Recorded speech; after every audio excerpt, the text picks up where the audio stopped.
Vamos ler então a partir do verso 18, 1 Coríntios, capítulo 1. Versículo 18.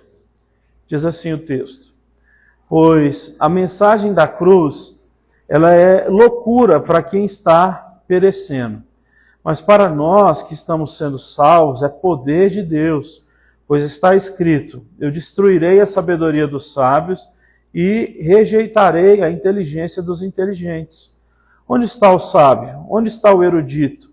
Onde está o questionador dessa era? Acaso não tornou Deus louca a sabedoria deste mundo? Visto que na sabedoria de Deus o mundo não o conheceu por meio da sabedoria humana.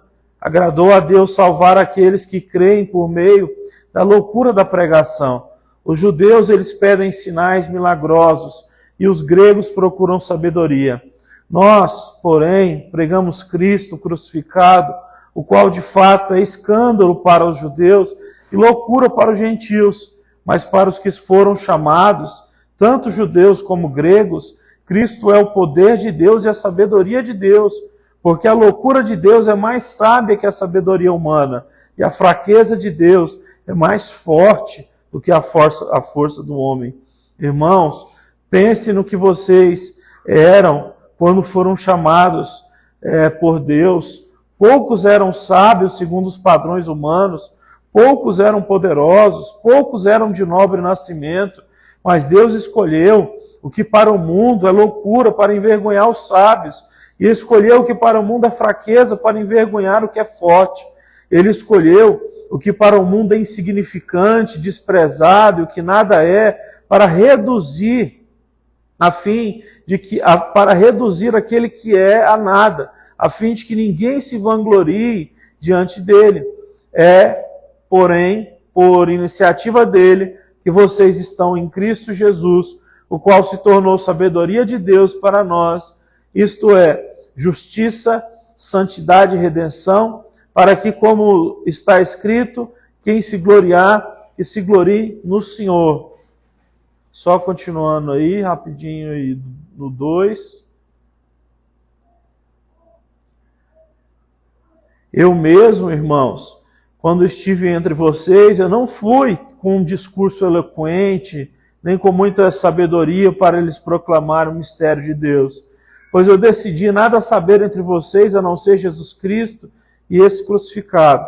E foi com fraqueza, temor e tremor, com muito tremor que estive entre vocês. Minha mensagem, minha pregação, não consistiu em palavras persuasivas de sabedoria humana, mas em demonstração do Espírito e o poder, para que a fé que vocês têm não se baseasse na sabedoria humana, mas no poder de Deus. Ok? Vamos fazer uma oração? Senhor Deus, obrigado por todos nós que estamos aqui hoje. Pedimos que o Senhor perdoe os nossos pecados. Te agradecemos por aceitar os nossos louvores. Pedimos que o Senhor fale com as crianças na salinha, na aula que elas vão ter agora. Pedimos, ó Deus, que o Senhor fale aos nossos corações. Abençoe as nossas vidas, as nossas famílias.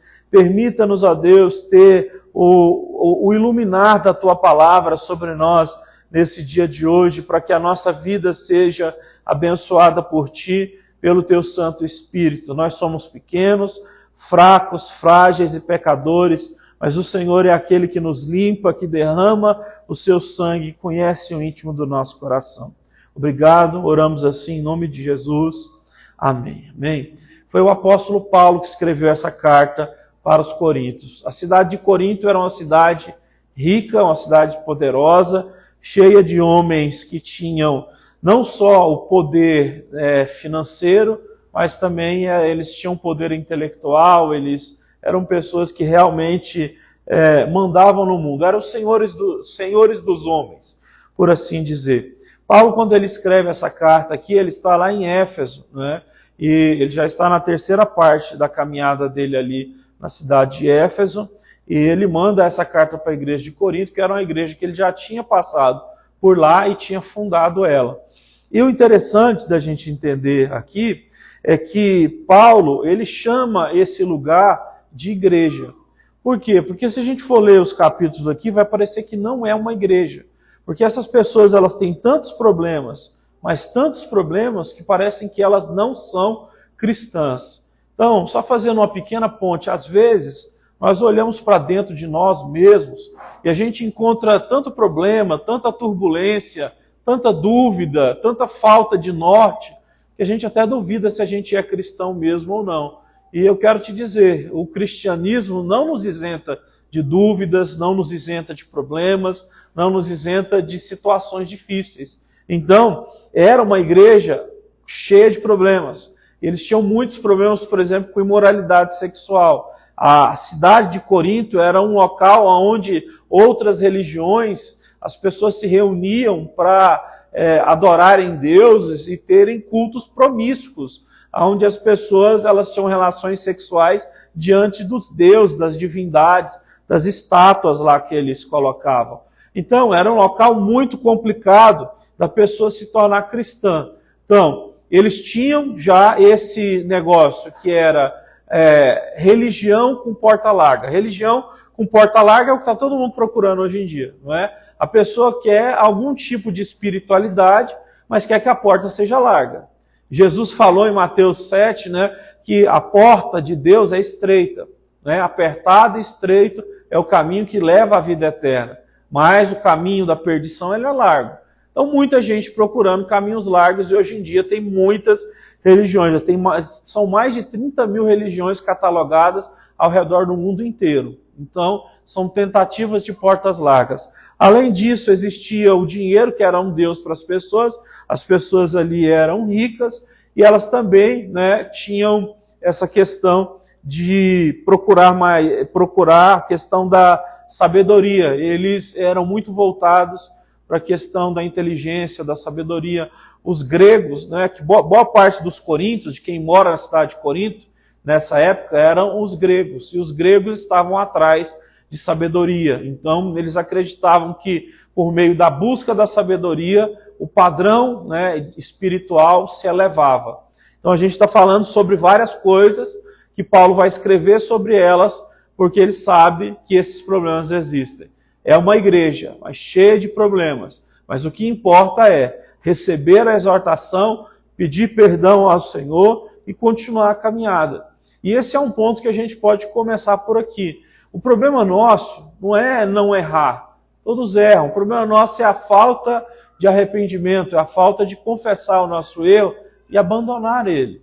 Isso, né, hoje em dia, cada vez mais tem se tornado difícil para as pessoas, porque sempre há uma desculpa para tudo. Olha, eu sempre digo às pessoas, eu sou defensor de que as pessoas que têm algum tipo de necessidade que é de ordem médica, elas devem procurar um médico.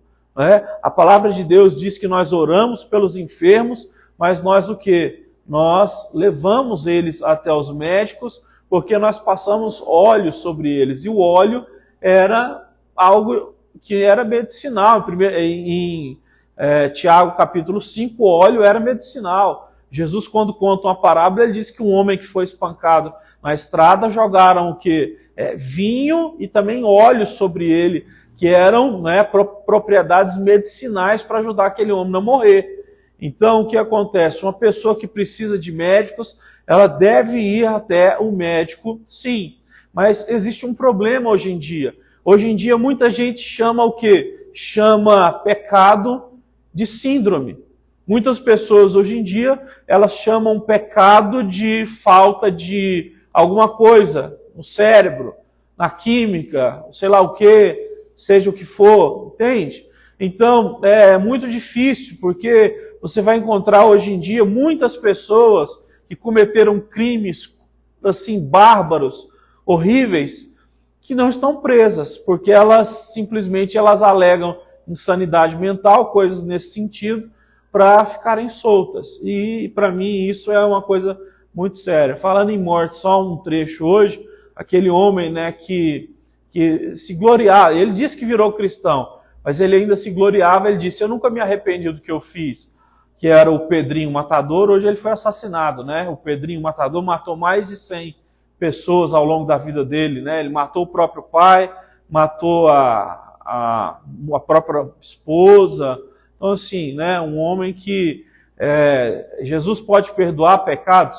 Pode, mas olha, as consequências desse pecado é para a vida inteira e não adianta alguém dizer que fez alguma coisa ruim, mas que não se arrepende. Tudo que é feito de ruim deve, né, ser colocado diante de Deus. Então, a gente precisa entender isso. Davi mesmo, quando ele pecou, ele teve que pagar muita coisa na vida dele, porque ele mandou matar um homem. Davi era um homem de Deus, mas mesmo assim, ele fraquejou e ele combinou a morte de um homem, e ele teve que pedir perdão a Deus muito por aquele pecado, mas mesmo assim Deus o puniu por aquela atitude que ele cometeu.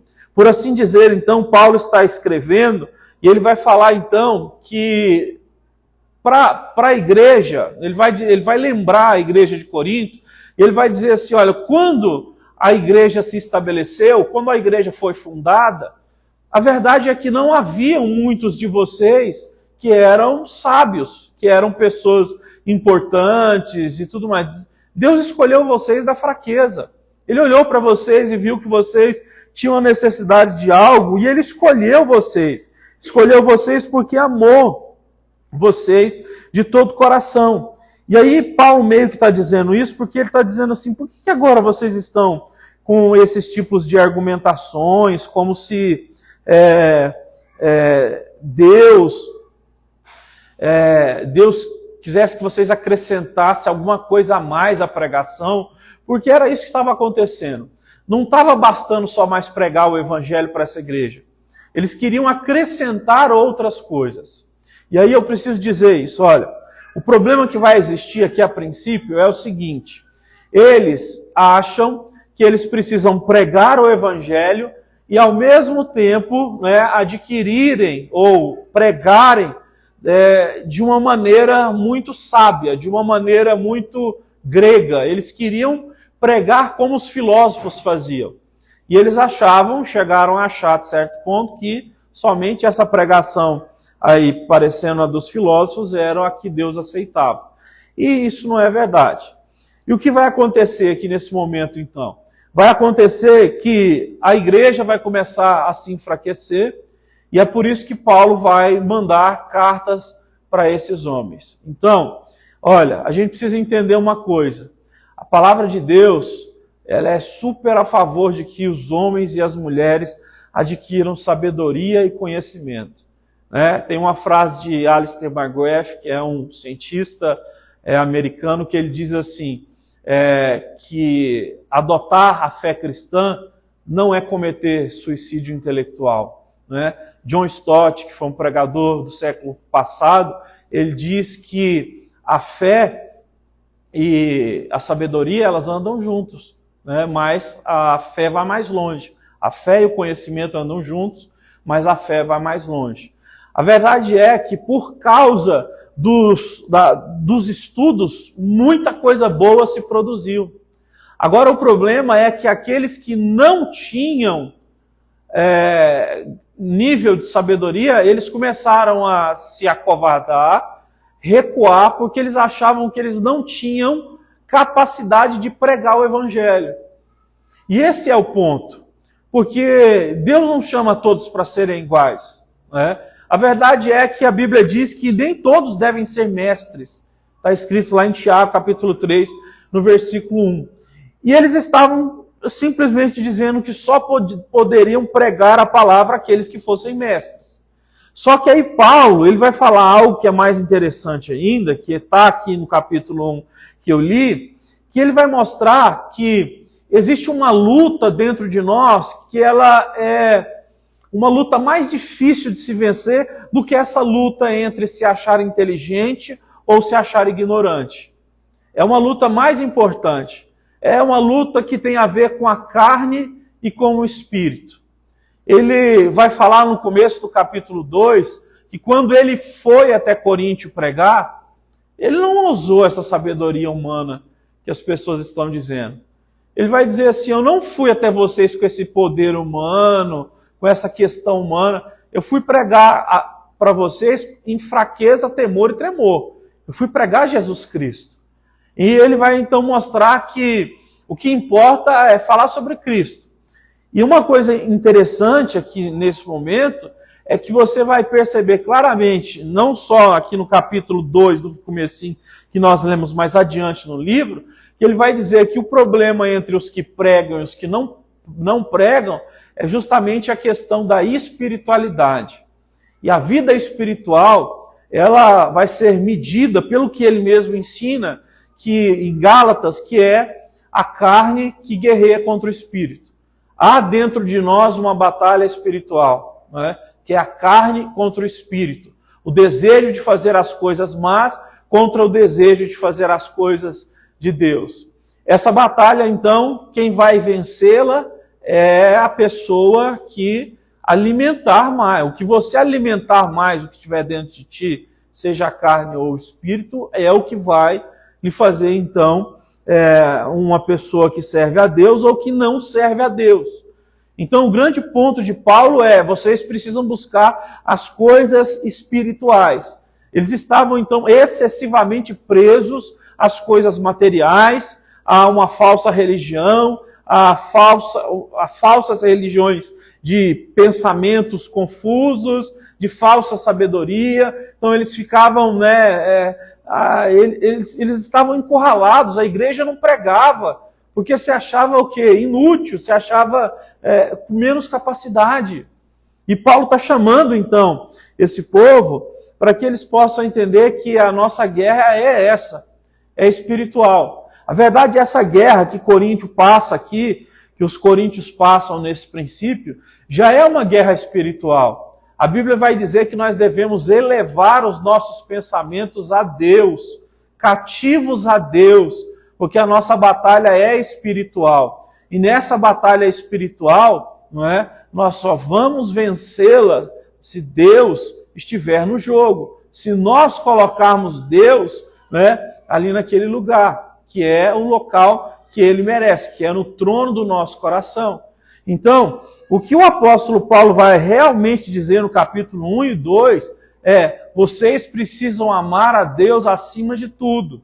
Porque muitos estão falando de sabedoria, outros estão falando sobre milagres. Os judeus gostavam demais de ver o milagre do céu, porque toda hora que eles encontravam Jesus, antes de Jesus partir para o céu, estavam pedindo milagres, Gostavam muito de milagres, mas o que Paulo está dizendo é: vocês precisam entender que Deus deixou o Espírito Santo, e vocês precisam começar a orar para que o Espírito Santo faça parte da vida de vocês.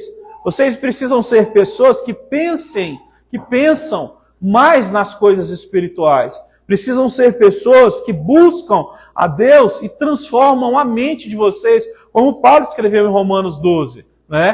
Renovem a mente de vocês e transformem ela para que ela seja uma mente que contemple o que é bom, perfeito e agradável segundo a vontade de Deus. Então, a nossa guerra, ela não é contra situações externas, A nossa guerra é contra a nossa mente, O nosso primeiro campo de batalha é a mente. O nosso primeiro campo de batalha é o nosso coração. E se nós não entendermos isso, nós vamos estar sempre travando batalhas secundárias. E batalhas secundárias são batalhas perdidas. Porque batalha secundária é como se você fosse atacar, por exemplo, atacar o segundo pelotão. Se você tenta atacar o segundo pelotão numa guerra, você tenta atacar o segundo pelotão e deixa o primeiro pelotão adversário lhe invadir, você vai ser destruído. Não adianta mirar o segundo. Vocês precisam passar pela primeira barreira. E é o que Paulo vai estar mostrando para nós o tempo inteiro aqui. Então, é fundamental que a gente se volte para as coisas espirituais. E olha, se voltar para as coisas espirituais é se voltar para práticas que hoje em dia se tornaram difíceis, porque nós estamos vivendo num mundo que é anticristão. Então, eu preciso te dizer uma coisa, Isso não é exagero, mas se nós não temos passado pelo menos 1 hora por dia orando e lendo a Bíblia, tem algo muito errado com a nossa vida espiritual. Muito errado. A gente tem 24 horas no dia. Você tirar 1 hora para você sentar, ligar um louvor, começar a orar a Deus, depois ler alguns capítulos da Bíblia e ler algumas informações para você entender o que aquilo ali quer dizer para você, não é muito não, gente. É algo que totalmente possível, mesmo nesse mundo caído, mesmo nesse mundo veloz. A gente precisa disso. A gente precisa voltar a buscar coisas espirituais. A gente precisa voltar a ler coisas sobre Deus que não tem a ver só com o nosso desenvolvimento pessoal. Porque, o que eu quero dizer? Tem muitas pessoas que, por exemplo, quando vão fazer compra de livros cristãos, compram livros cristãos, mas livros cristãos que só tem a ver com desenvolvimento pessoal. No sentido de desenvolvimento pessoal financeiro, desenvolvimento pessoal profissional, desenvolvimento pessoal da alma, mas não livros que têm a ver com esse crescimento espiritual que Cristo nos dá. E quando Jesus disse, busque em primeiro lugar o reino dos céus e a sua justiça, e as demais coisas vos serão acrescentadas, ele está dizendo realmente, olha, quando vocês estiverem prontos a buscar a Deus, busquem a Deus. Porque quando vocês fizerem isso, realmente vocês vão estar numa posição muito abençoada. Porque Deus, né, nas demais coisas, Ele vai acrescentar. Ele vai te direcionar nas demais áreas que você precisa se aperfeiçoar. Tem um texto de Jesus, que ele é muito bonito. Jesus vai dizer, é Mateus 12, se eu não me engano, versículo 48, ele vai dizer assim para os discípulos e para algumas pessoas que estavam reunidas, ele diz assim, não tema, ó pequeno rebanho, porque foi do agrado do Pai esconder dos sábios, dos grandes e dos poderosos essas coisas e revelar a vocês, os pequeninos. Ele mesmo está dizendo aqui para os coríntios, vocês eram pequenos quando eu chamei vocês. Os apóstolos eram homens pequenos quando foram chamados por Deus. No dia que as crianças quiseram vir correndo para abraçar Jesus, os discípulos quiseram paralisar as crianças. Jesus disse, parem, deixem vir as minhas crianças, porque o reino dos céus é como um daqueles que recebe um desses pequeninos. Olha, o reino de Jesus não é um reino de conflitos intelectuais, não é um reino de conflitos de milagres espirituais. O reino de Jesus é um reino de pureza. É um reino onde, como ele disse em Mateus 5, versículo 8, 9, ele vai dizer, bem-aventurados são os puros de coração, porque esses vão ver a Deus. O que nós mais devemos anseiar nessa vida é ver Jesus, é ver a sua face, é andar com Ele, é estar com Ele, é buscar o que deve estar em primeiro lugar. Então, o que eu estou querendo dizer é, nós estamos gastando muita força à toa, muita força à toa. E o que o Senhor Deus então nos dá por sabedoria é que nós devemos nos achegar diante das pessoas, não com nenhum tipo de medo. Eu digo isso porque hoje em dia existem muitas pessoas que estudam simplesmente para querer rebater a fé cristã, para querer dizer que a fé cristã é uma mentira, né? E muitas coisas nesse sentido. Mesmo a Bíblia dizendo, né, que é o tolo que diz no seu coração, Deus não existe, a gente ainda fica com medo de passar vergonha se a gente expor uma fé em Cristo, não é? A verdade né, se você for pegar qualquer livro, por exemplo, que Charles Darwin escreveu, em momento nenhum ele alega que a origem da vida humana ela vem de algum outro ser. Ele vai falar sobre o desenvolvimento da vida humana, que aí ele vai então pregar sobre o desenvolver da vida humana, então sobre seres menos capacitados, ali mais perto dos macacos, até chegarem aos hominídeos e por aí vai. Mas ele não vai falar de forma nenhuma de que o ser humano nasce ali, porque se você for olhar outras partes, né, principalmente da terceira e da quarta obra dele, ele vai dizer que ele não acredita que aconteça naturalmente a vida humana. Ele não acredita que a vida humana seja simplesmente uma explosão de coisas que acontecem quando um homem ou uma mulher, né, estão juntos e aí eles têm relações e uma criança então vai ser gerada. Não acredita. Então, a verdade é que nós temos muita vergonha daquilo que na verdade a gente não deve ter. Nem as pessoas mais sábias podem dizer essas coisas, porque eles não conseguiram provar nada contra a fé cristã. Eles não conseguiram provar nada contra a palavra do nosso Deus. E a gente continua pregando a palavra de Deus, não é escondido, é publicamente, porque a palavra de Deus continua sendo, né, aquela que restaura as pessoas que estão aprisionadas, que estão nas trevas, que estão numa vida errada. É pela palavra de Deus que homens adúlteros voltam a ser homens fiéis. É pela palavra de Deus que homens que se entregaram à bebida voltam para o Senhor e se tornam homens agraciados. É pela palavra de Deus que as pessoas que roubavam, que matavam, podem ser transformadas, como o apóstolo Paulo, e voltam para a palavra de Deus. Então, nós precisamos pregar. E eu preciso dizer isso para você. O que está dentro de mim e de você a respeito de Jesus é suficiente para que a gente diga: o Senhor Jesus, Ele é tudo o que nós precisamos nesse momento da nossa vida. Então, qualquer pessoa que cruzar o seu caminho e você falar algo sobre Jesus e pedir para fazer uma oração, é mais poderoso do que qualquer outro tipo de persuasão que você possa querer ter sobre alguém. Esse é o poder, essa é a glória do nosso Deus, essa é a glória todo-poderoso do nosso Deus. Ele faz coisas sensacionais, coisas incríveis. Eu quero, então, dizer isso para nós, e eu quero que você pegue essa palavra.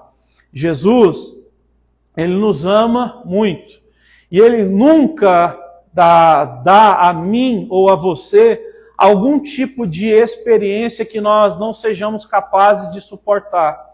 A palavra de Deus, ela vai dizer em 1 Coríntios 10, 13, que não sobreveio sobre nós tentação que não fosse humana, mas pelo contrário, Deus é fiel para nos livrar na hora certa. O apóstolo Pedro, mas antes disso Pedro, ele fez uma pergunta um dia a Jesus: Senhor, o que nós vamos falar?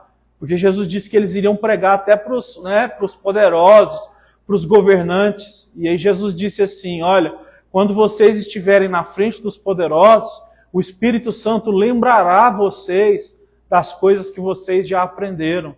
O Espírito Santo trará a memória de vocês. E o próprio apóstolo Pedro, na carta que ele escreveu, ele vai dizer assim: eu escrevo essa carta a vocês para vos lembrar das coisas que vocês já têm aprendido.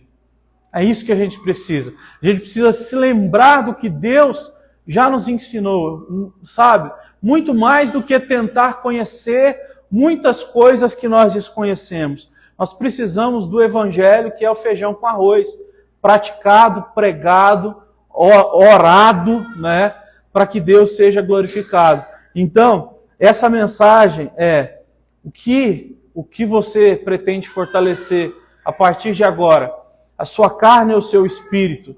A carne é fortalecida quando você pratica pecados e não confessa os seus pecados. Quando você começa a chamar de normal o que a Bíblia chama de pecado, é quando você começa a chamar de isso aí não tem nada a ver, quando a Bíblia diz isso aí é errado, né? Então, esse é o problema. Agora, para alimentar o espírito, é você ir nas Escrituras e ver que o espírito, ele, né, precisa ser alimentado com a leitura da palavra, com orações, com jejuns, com o congregar, com a nossa presença diante de Deus. Eu estou aqui hoje só para te dizer uma coisa: você tem muito mais do que você precisa para continuar a sua fé cristã.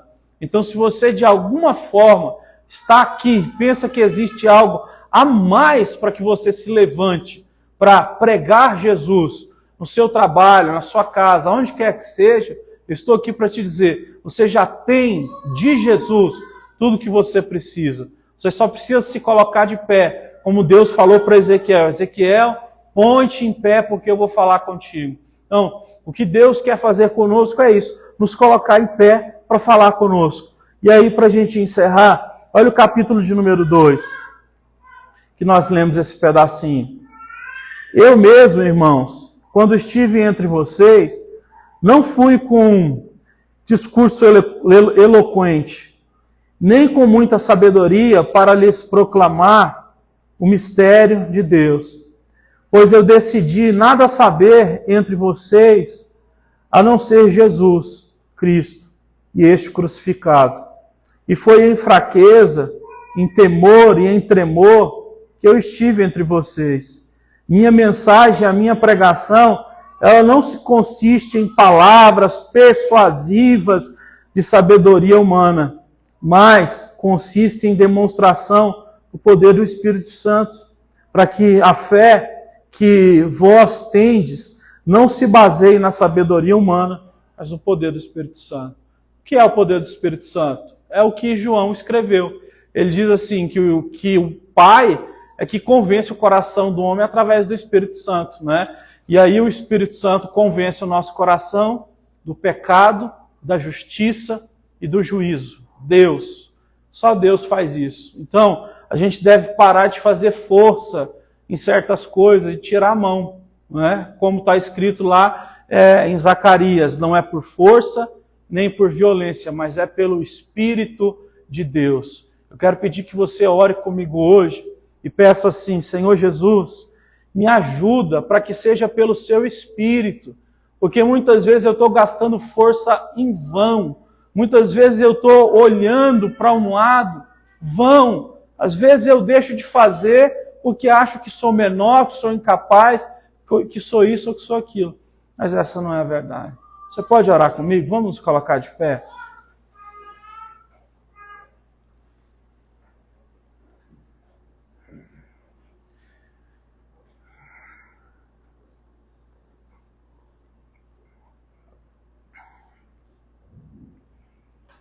Se você puder, feche seus olhos. Vamos orar. Senhor Jesus, nós estamos aqui nesse dia e pedimos que a bênção espiritual do Senhor venha sobre nós.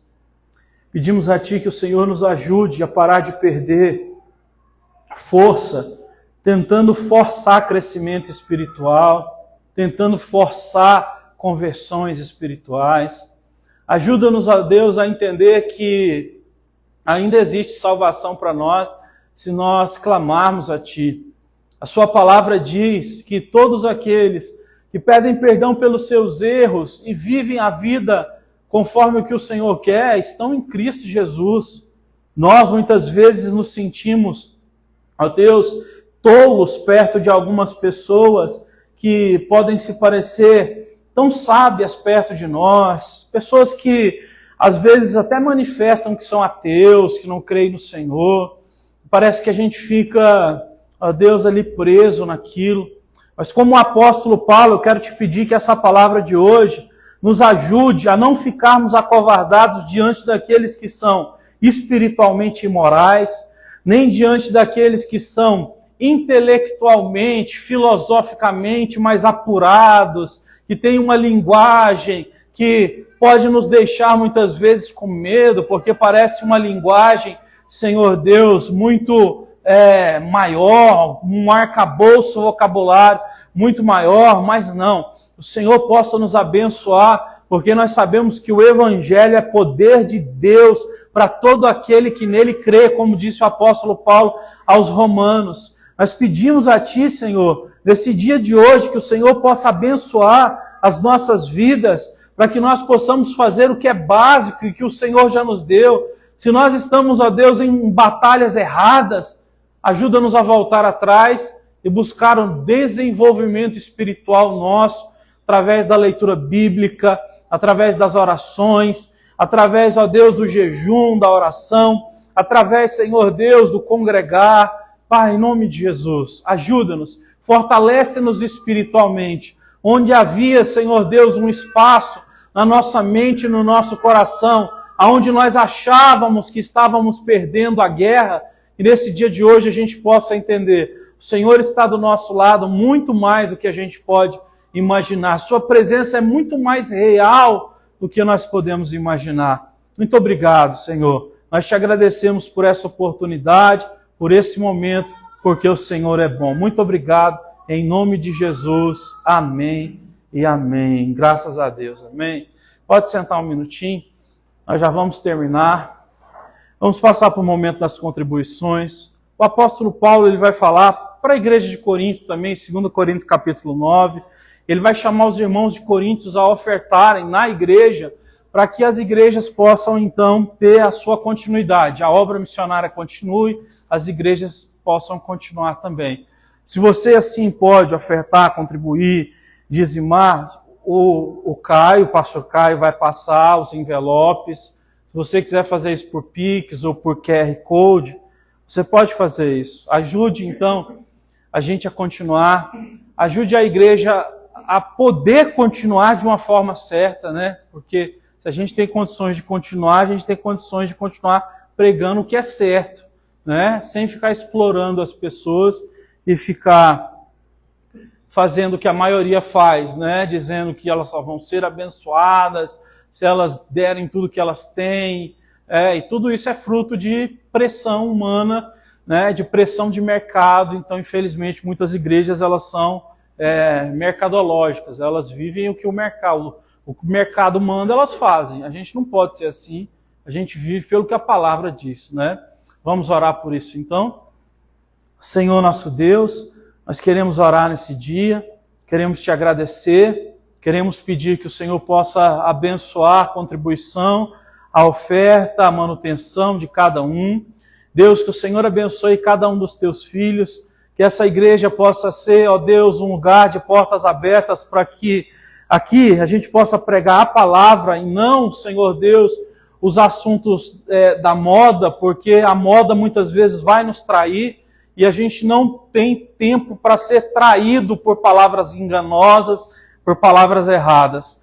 Muito obrigado pela graça e pela bondade que o Senhor derramou sobre cada um, ó Deus, dos nossos irmãos que estão aqui. Abençoa o trabalho, abençoa a saúde, abençoa, Senhor Deus, tudo, Senhor Deus, o que cada um de nós precisamos, porque nós te pedimos livramento de acidentes, livramento de doenças, livramento, Senhor Deus, da maldade urbana, em nome de Jesus.